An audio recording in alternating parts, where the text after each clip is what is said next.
na ukamsihi Mwenyezi kwa maombi, alafu njia zako zikawa safi na ukawa mwelekevu, hakika yeye Mungu sasa angeamka kwa ajili yako na atayafanya makazi ya haki yako kufanikiwa.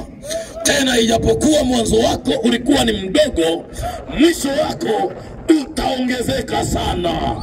Jamani, haleluya! Unapenda niseme? Habari hii inatoka katika kitabu hiki cha Ayubu.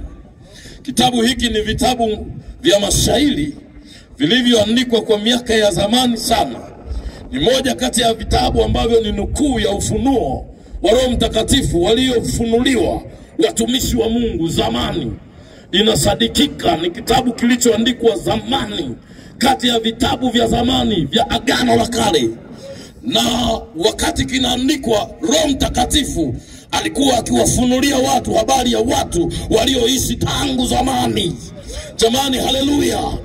Na sasa maneno haya yanatajwa, yanamhusu huyu jamaa anayeitwa Ayubu. Hebu sema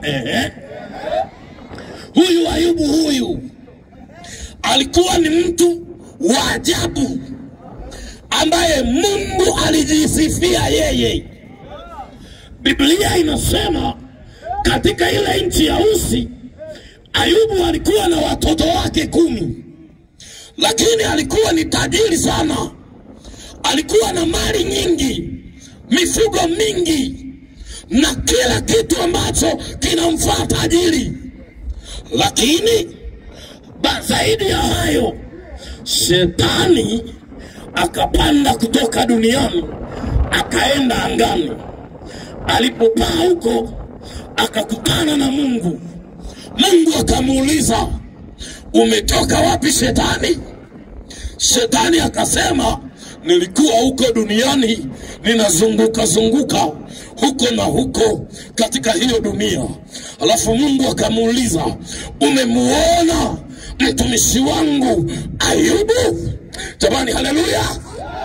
Kumbe Ayubu tunakuja kugundua, namba moja, alikuwa ni mtu tajiri, lakini alikuwa ni mtu mzuri ambaye anajulikana mpaka na Mungu. Jamani, haleluya!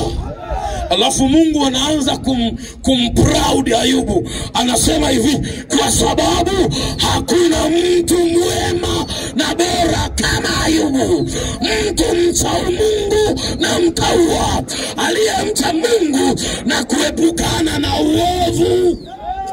Kumbe siri ya utajiri wa Ayubu, siri ya baraka za Ayubu, Ayubu alikuwa ni mcha Mungu. Jamani, haleluya! Unapenda niseme? Ukitaka ufanikiwe kwa jambo lolote, dawa iliyobaki ni moja tu: mtake Bwana na nguvu zake.